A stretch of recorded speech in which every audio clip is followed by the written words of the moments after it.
Right, good evening. I'm going to discuss the last of our assignments, which is on pharmacology. So I'm going to share with you the brief. This is on the VLE. As you can see, it's up to 2,000 words, okay, and the assignment title is to look at specific named disease or condition and then explain how a drug therapy may be used to treat that condition.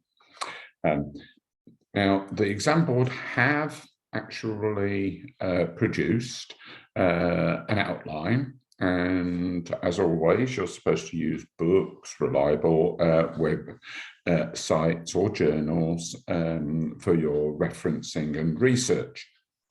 And you will need to do research on this one because it's a drug of your choice. Okay, now there is a plan. It doesn't go in assessment criteria order, but they are labelled here. And I think it's fairly logical, so we'll stick with it this time. Okay. So as we can see, we can begin with assessment criteria 4.1, then move to 2.1, 1.1, 3.1, 3.1 again, and 3.2. Okay. Only a few, assessment criteria, and remember this is a 3 credit, so we'll be expecting at least 5 good references from you, properly Harvard referenced. Okay, so that can be found on the VLE. Okay, so also on the VLE is the guide to accompany this Zoom, which will be on YouTube. And so let's make a start. Okay, so pharmacology, 3 credits. And as it says, maximum 2,000 words. Okay. So, brief is a good plan, and we'll start with 4.1. Now, this is to analyse the use of the drugs to manage a particular condition. Now, you have to think of a particular condition in the body, such as depression, etc. Okay. And so, if we look here, I'm just going to see if I can bring that down slightly. Let's have a look. I think I might need to just bring that down onto the page like that so that we can view it. Okay. Okay, so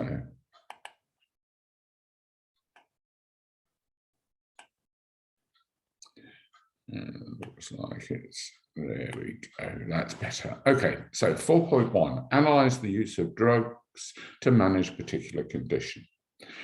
So the first thing that we've got to think about is an introductory paragraph. And we will kind of like look at a particular condition. So it could be depression. Now, this is the most popular one, looking at SSRIs, drugs, but you could also look at pain relief. Now, this could be slight pain relief, so aspirin, paracetamol. Then you could move on to something like for moderate pain, such as codeine and cocodamol, and of course you could look at morphine for severe pain. If you wish, you could also look at chemotherapy drugs for a particular cancer, or something like osteoarthritis, rheumatoid arthritis, etc. I would avoid using drugs for infections, such as vaccines or antibiotics. Okay, because we'll deal with these in, or have done, in infectious diseases. Moving on, okay, once you've chosen the condition you wish to study, you need to choose, okay, the drug that may be used to treat this condition. From now on, I'll use the condition of depression to illustrate how to write this assignment. However, please bear this in mind when you are looking at your particular drug. And that this is my work and must not be copied. All right, none of the resources should be actually copied, but I will allow you to use some of the web addresses, obviously, and graphs. Now, you'll need to apply this, the same overarching principles and assessment criteria to the study of a chosen condition. So it may be some examples here, but it must be your work and your research. So let's take, for example, the antidepressant drug fluoxetine. So this would be the introduction. Which is marketed under several generic names, one of which is Prozac. Okay, it's the same as kind of like marketing aspirin as Anadin or any of the other well-known makes. So there is what we call a generic or proprietary name.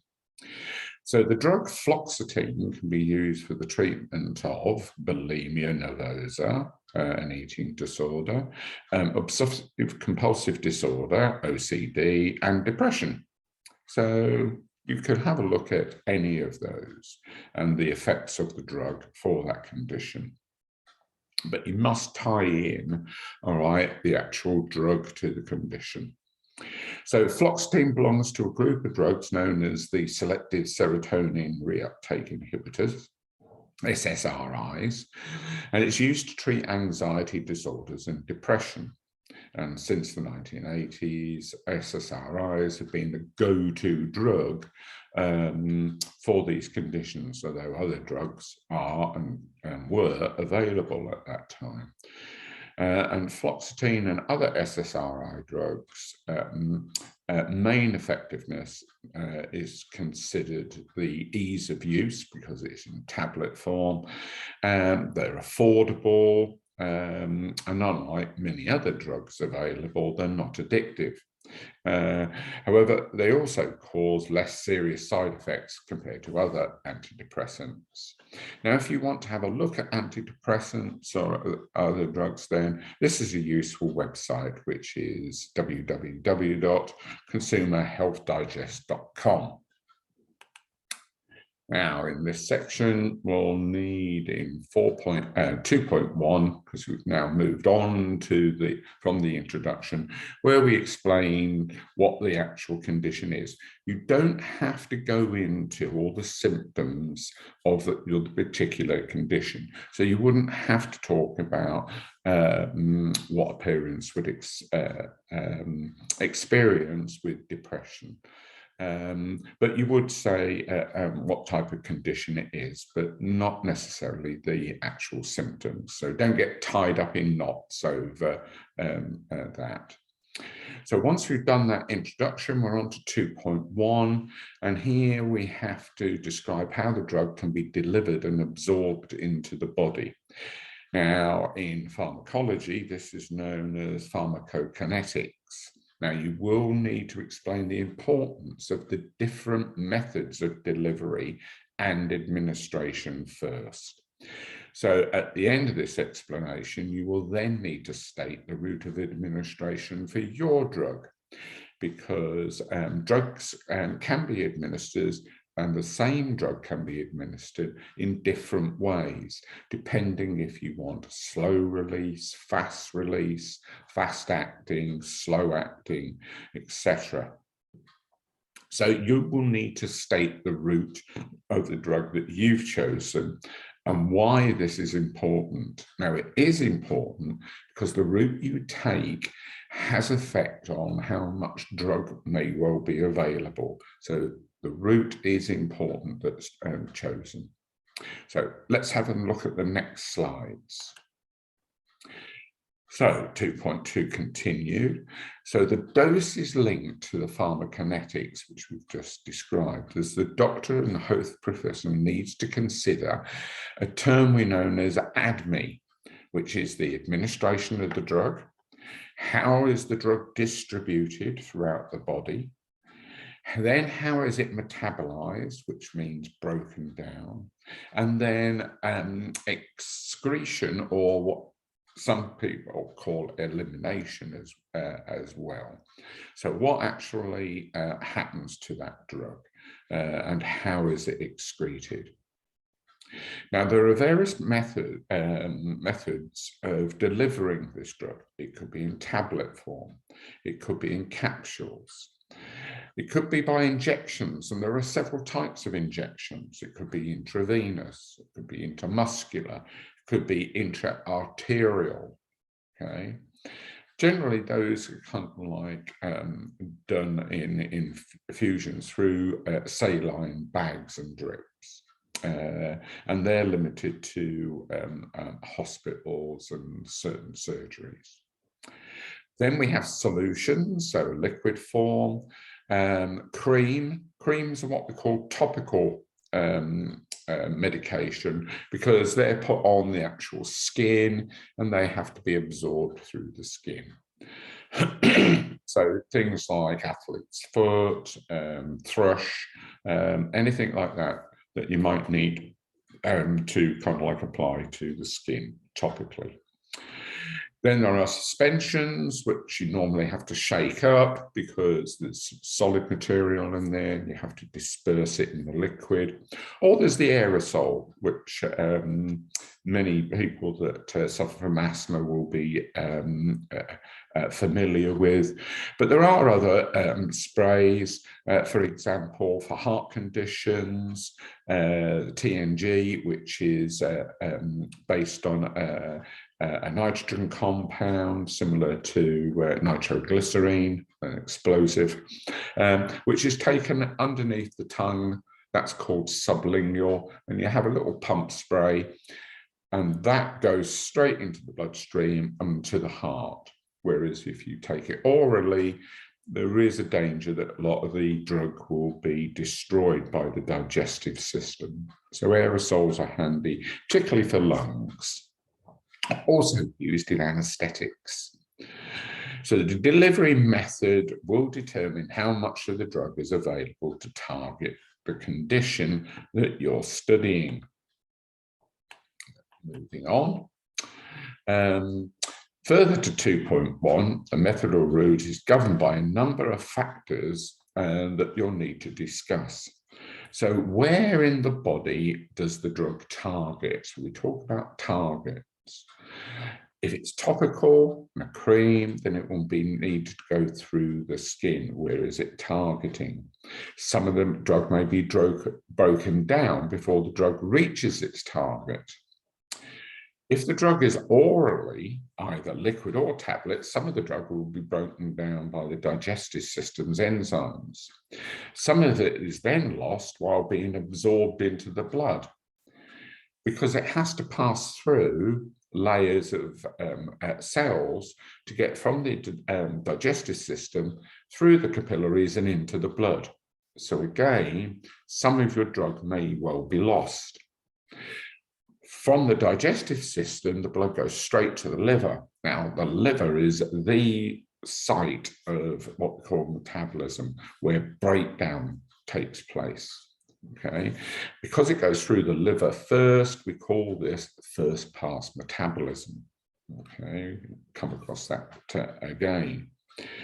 So the drug can be broken down in several different areas of body.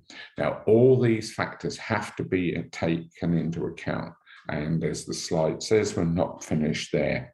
For more details, have a look at the website msdmanuals.com. Okay, lots of information there that you can gain for your drug. Now, another factor that we need to consider is how quickly the drug is eliminated from the body.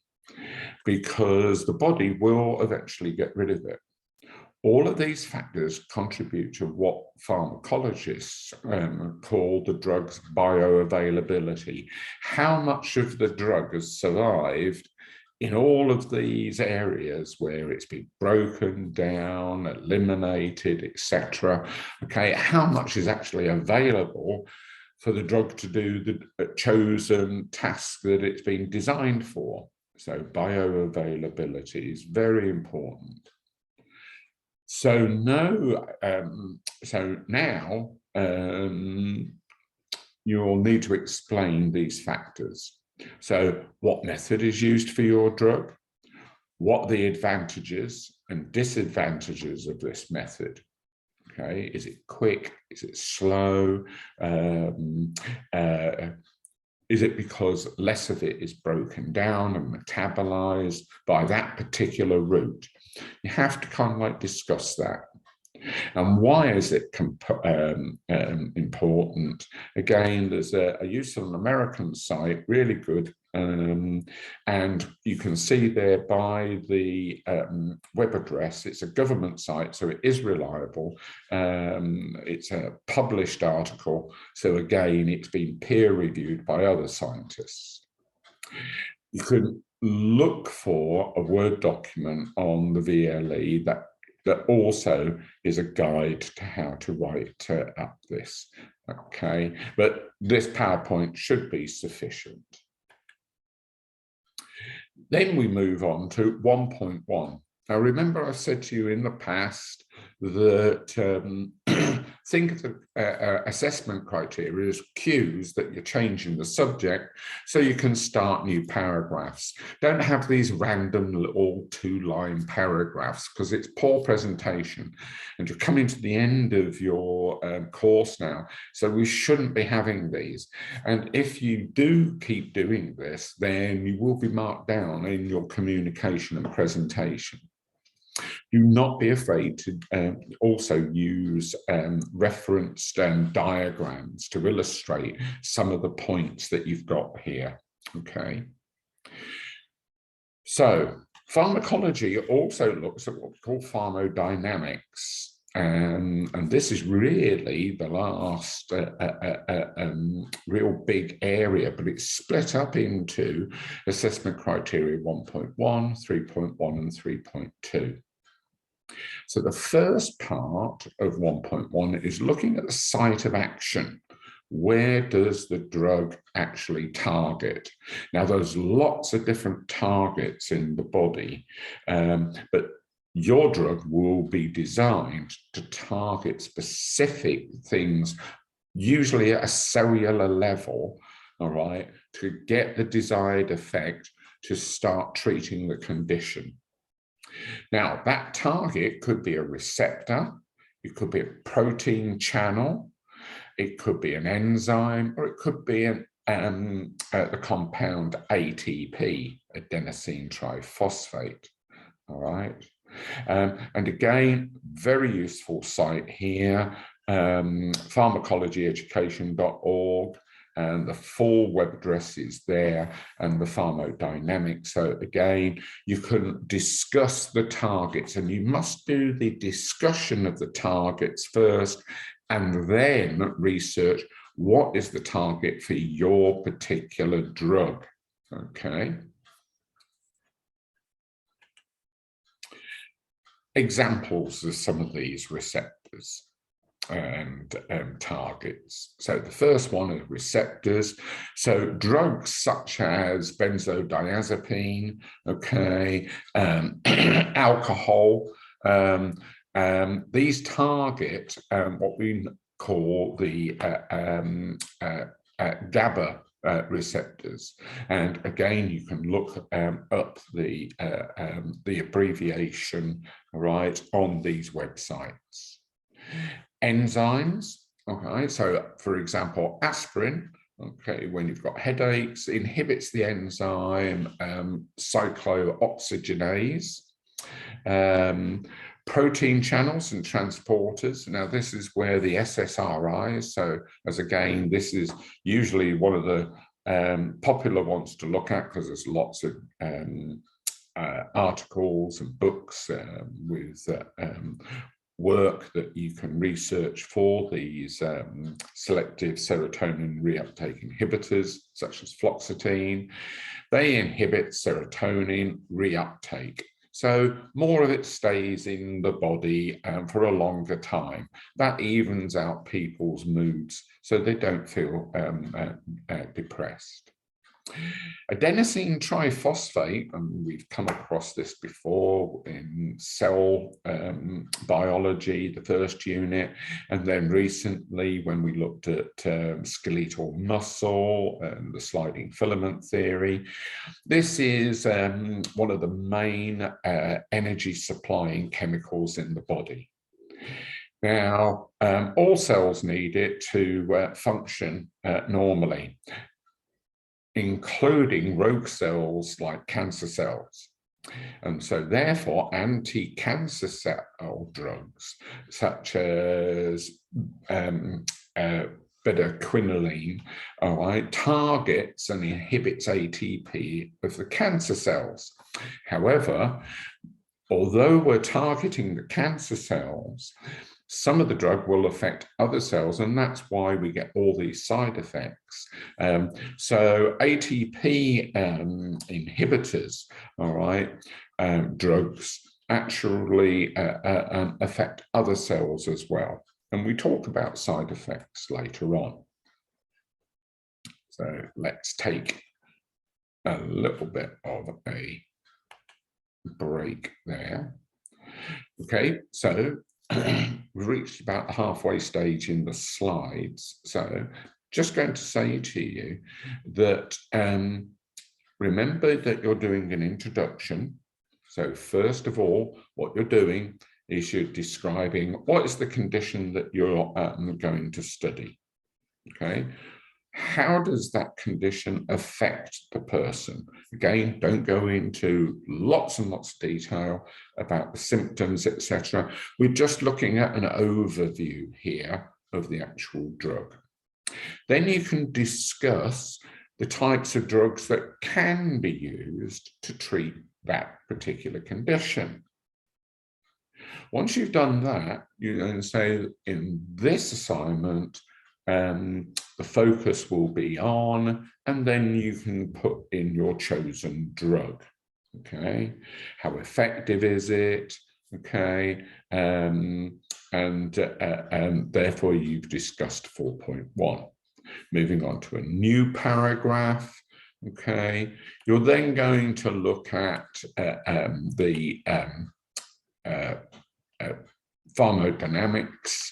Okay, and you'll look at the actual parameters of the actual drug, the pharmacokinetics, and how it's actually delivered and administered.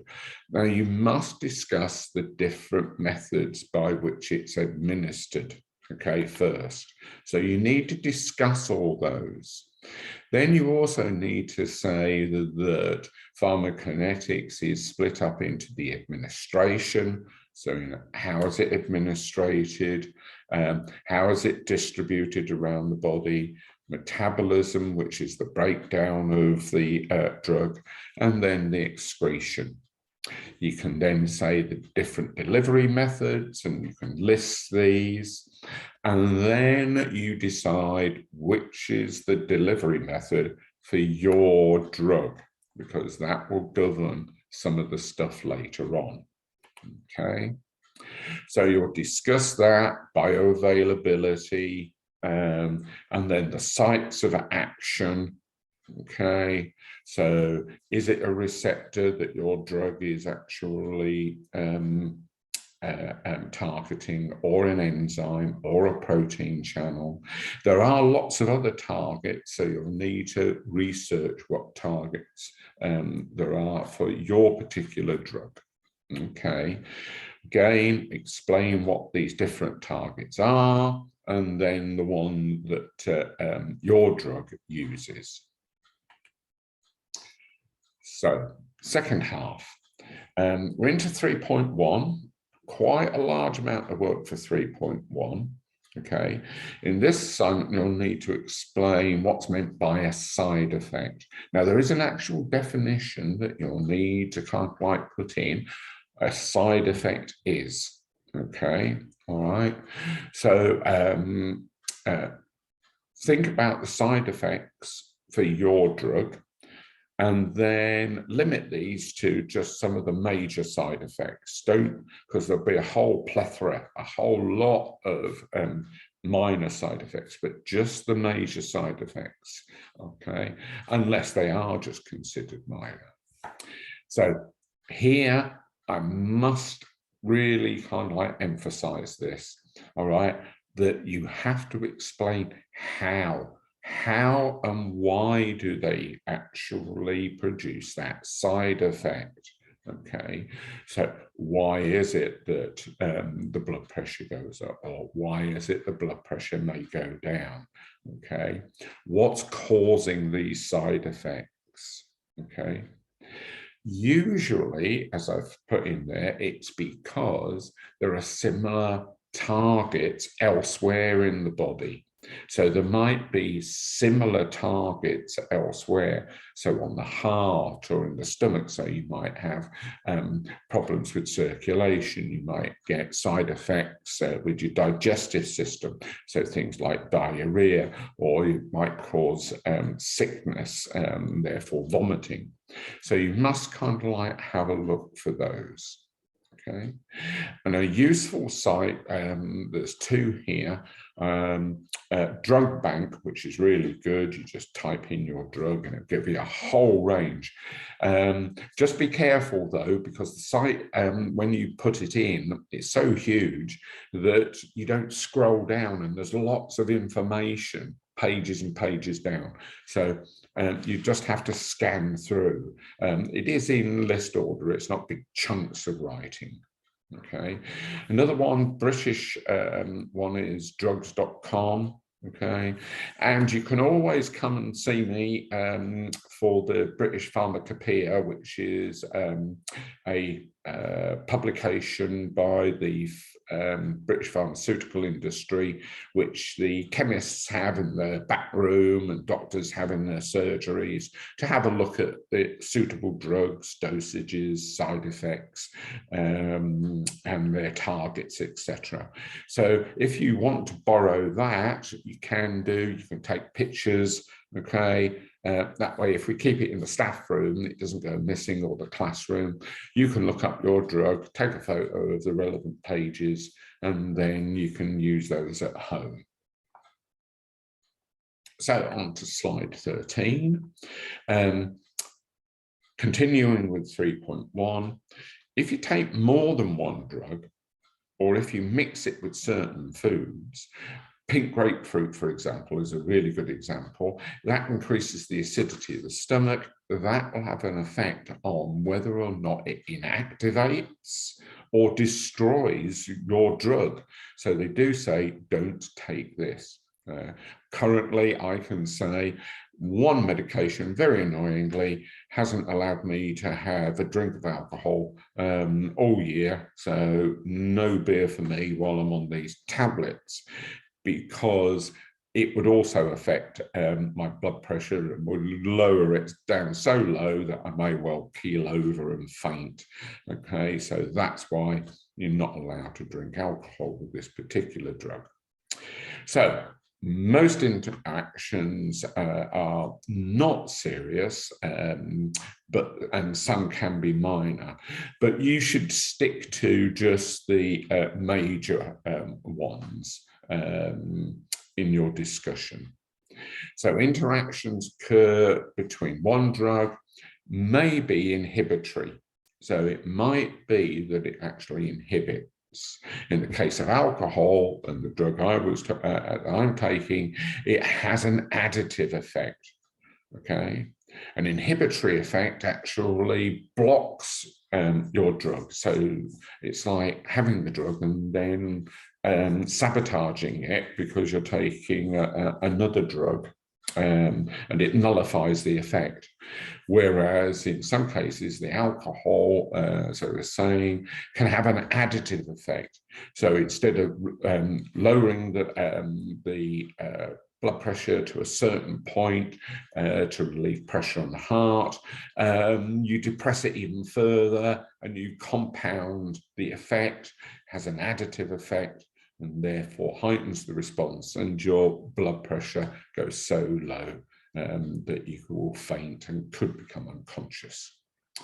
So use the website again. That's at the bottom of slide 13, drug interactions checker. And again, you just type in any different foods, etc. Some herbal remedies like St. John's wort is not particularly good to take with some antidepressants, etc. Because again, all right, there are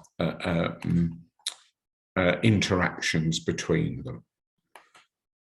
So slide 14, we're now moving on to 3.2.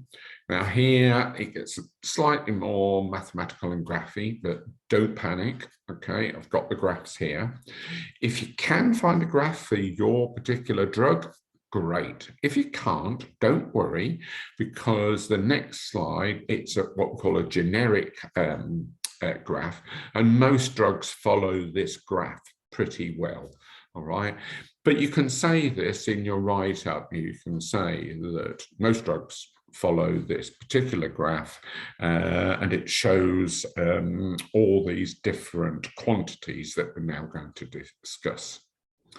So there are several managements that need to be considered by the pharmacologist when using a drug, and for the people that are going to prescribe it, whether it's a doctor, an advanced practitioner nurse, or the pharmacist who's actually checking, all right, the prescription, etc.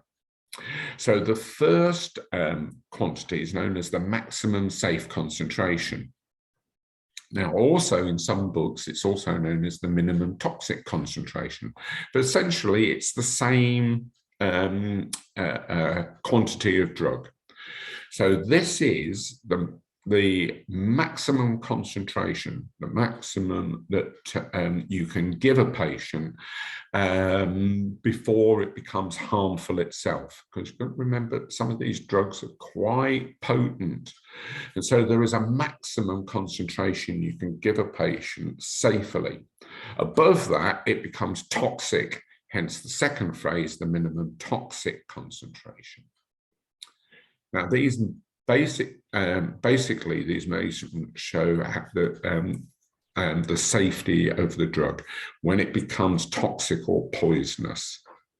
So let's have a look at this graph. So this is a graph to show maximum safe concentration, the minimum toxic concentration, the minimum effective concentration. Now, that is the concentration at which the drug is no longer effective in the body. In other words, it's so low, it's not making really any effect. So we like to keep it above that concentration, because otherwise the patient's not going to feel any benefit. Which leads us to the therapeutic range. Now, if we look at the graph, the minimum toxic concentration, MTC, the top dotted line, also known as the maximum safe concentration, above that, it becomes toxic. So above that dotted line, it becomes toxic. The bottom dotted line, the minimum effective concentration, below that line, there isn't enough drug for the drug to be effective, which means that any dose that you give above the minimum effective concentration and below the maximum safe concentration, minimum toxic concentration, is known as the therapeutic range. Therapeutic, healing, that's the range of drug that the doctor, the health practitioner can administer not only safely, but will have the desired effect. They may start with a lower dose above the minimum effective concentration. And if the patient says, well, it doesn't seem to be working, then they will up the actual concentration. But always in the back of their mind, they have to remember, can't go above the maximum safe concentration. So we have a therapeutic range there, sometimes called the therapeutic window. Now, if we look at the actual shape of the graph, you can see that at the beginning, concentration in the blood is very low, but as the as the drug gets more and more into the blood, the concentration rises to a maximum, and that's known as Cmax, the maximum concentration. And Tmax on the bottom axis down here, that's the time it takes to reach that maximum. Now, after that maximum, you can see that the graph slowly starts to decline towards the MEC. That shows that the drug is being slowly metabolized, broken down by the body, and then eliminated out. Now, it can be eliminated in several different areas, and we'll see that. So we've explained the duration of action, the therapeutic range, and those two quantities, the Cmax and the Tmax, for that graph. You will need to explain what I've just explained in your words, but you will also need to quote, and this is where your research comes in, what's the maximum safe concentration for your drug and what's the minimum effective concentration. Now, once you know that, then you can work out the therapeutic range, because it will be this figure at the maximum safe concentration and this figure down here at the minimum effective concentration. When you take one from the other, that's your therapeutic range. So you have a range of so much for the drug. Okay, very important when administering drugs about the actual dosage, because it will also govern the actual duration of action, which you can see spanned here. Once it goes below the minimum effective concentration, you may want to consider giving the patient another drug if it's appropriate. So it builds the concentration back up again. That's particularly important with antidepressants. You don't want it to be dipping and then back up, dipping and back up. And this is the problem with the condition of depression. Sometimes people say, I'm fine, I'm not sure why I need these meds, and they stop their medication. In doing so, the dose in the blood goes down, the person gets depressed, and then it might take several weeks to build that dose back up again, so the person is much more on an even keel as far as their mental state is concerned.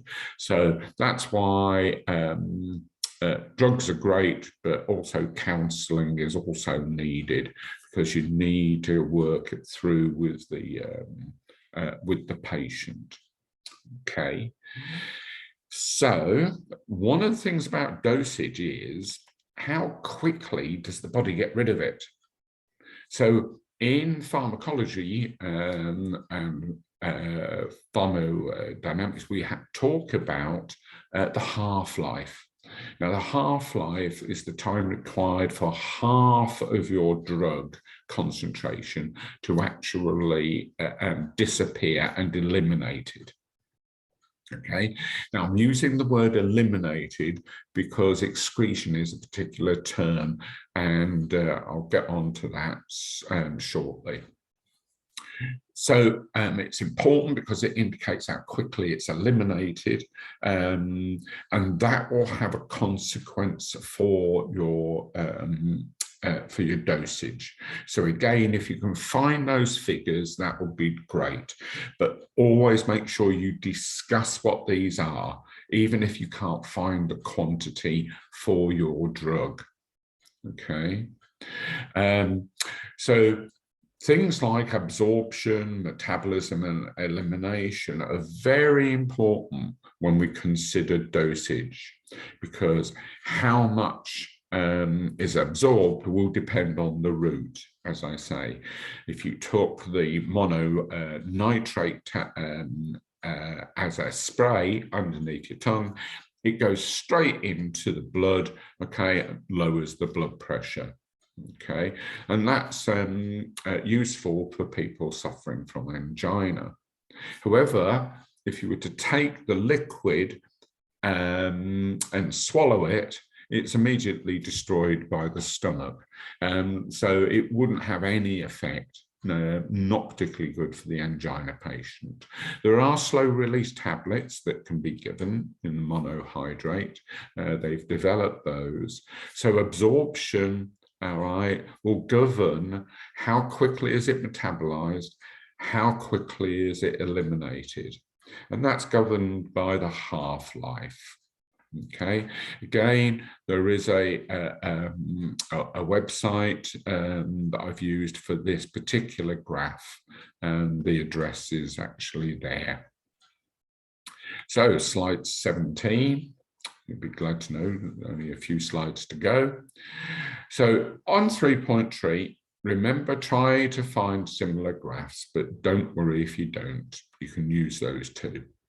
You will need to discuss all those terms we've said. So the minimum toxic concentration, also known as the maximum safe concentration, the minimum effective concentration, and work out the therapeutic window and the half-life. You'll actually need facts and figures for this, okay?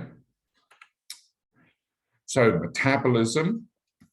Once the drug enters the body, it can start to be broken down, sometimes almost immediately.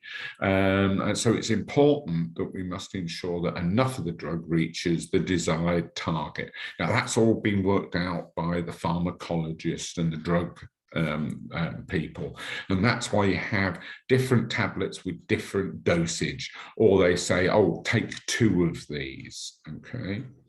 So the the amount of drug that is available, all right, remember we called it bioavailability. What's actually going to be available to treat the condition? And the action of the drug being broken down is called the metabolism. Now, this is usually carried out by specific enzymes and can occur in different places in the body. However, majority of drugs is carried out and metabolized by the liver. Okay. Now, generally, the major site of metabolism of the drug is the liver, and we call this first-pass metabolism because as it goes through the liver, there are these enzymes just waiting to break them down because the body doesn't want these chemicals in the body, so it starts to break them down. So that reduces the amount of drug available, all right, to treat. So that has to be worked out. How quickly is that drug going to be metabolized? Now, in the liver, there are a specific group of enzymes, and there's one major group and some of the other minor groups of enzymes. Remember, these are groups of enzymes. And they break down the drug, and the most numerous of these is a group called the cytochrome P450 enzymes. Bit of a mouthful, I know. Okay. Now, for each of these cytochrome P45 enzymes, there is a particular code because there's quite a few of them. So, for example, as I put on this slide, CYP1A2, CYP2C9, and CYP2D6, and there's lots of them. You will find that your drug may be metabolized by several of these CYP450 enzymes. Now, instead of saying 450 each time, normally a book will drop the 450, but you will see some with the whole name. So instead of, and if I go back to the slide, the first one, CYP1A2, you can also see CYP450-1A2. But generally speaking, we drop the 450. Okay, don't worry about where all these numbers come from. They're just codings for the scientists. Okay. 2 more slides to go. You'll need to identify the enzymes that are metabolizing your drug. Now, there is another group that I've mentioned here because you may well come across it because so many of you do different particular drugs. Okay, not personally, but for the assignment. So remember that there are other methods of metabolism. For example, another group are known as the UGT enzymes. And the chemical name for this is pretty ghastly, but it stands for UDP glucouracil transferase. Yeah, bit of a mouthful. They also have code names such as, just like the CYP450s, UGT1A1, UGT1A3, and so on. Again, drug bank will be able to tell you which should the enzymes metabolize your particular drug. Once the drug's been metabolized, it's then eliminated from the body. Once it's broken down, it produces what we call metabolites. So metabolism, break it down, you've got metabolites. Now, these need to be got rid of. Okay, now this we call elimination. Now, you'll need to explain what the metabolites are from your particular drug. So you need to explain what are metabolites and then name the metabolites for your particular drug. Now, where are they eliminated or excreted? Now, excreted is usually limited to the skin and the kidneys. It can be eliminated, all right, but it's not really called excretion, all right, in the bowel.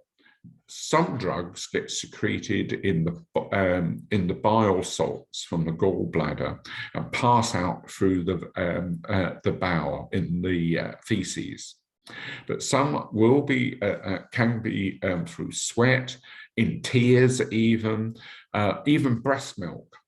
So that's where we need to be careful if a woman's breastfeeding, that she's not also giving the baby the drug that she's on. You might also find that some of the aerosol drugs are actually breathed out as well. Okay, you need to explain where your drug is excreted and eliminated from. Be thankful to know that now we've reached the conclusion. Conclusion's quite short. You just need to link this back to the introduction to say, given all this and given the actual condition, whether or not the drug is seen as cost-effective and as an effective drug, whether there are now alternatives to these drugs, and whether there are supplementary treatments that are added to the counseling, etc. Okay, or whether there are others, any supplements. Okay, now there are some other resources from last year, PowerPoints, and they're dated 2020 to 2021, split up into part 1 and 2. So again, if you need to use that as a resource, please do, all right? But check out where those came from. So graphs, diagrams, pictures of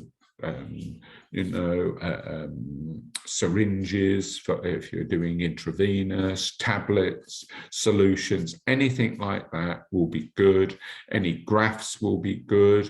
Any diagrams for the targeting, again, that will be good. I have seen some of metabolism of diagrams of the liver and the names of the enzymes in there. So again, try and think about what you can put in to enhance your work, okay? Make sure it's all referenced and that it's Harvard. Can you please make sure that you've got your name at the top of the assignment, a title, okay? Can be just pharmacology. Make sure you also put your word count down before your reference list. As I say, about 5 good references.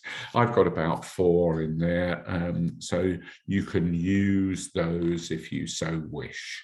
Okay, hope that helps. And if you're viewing this over Easter, have a lovely Easter.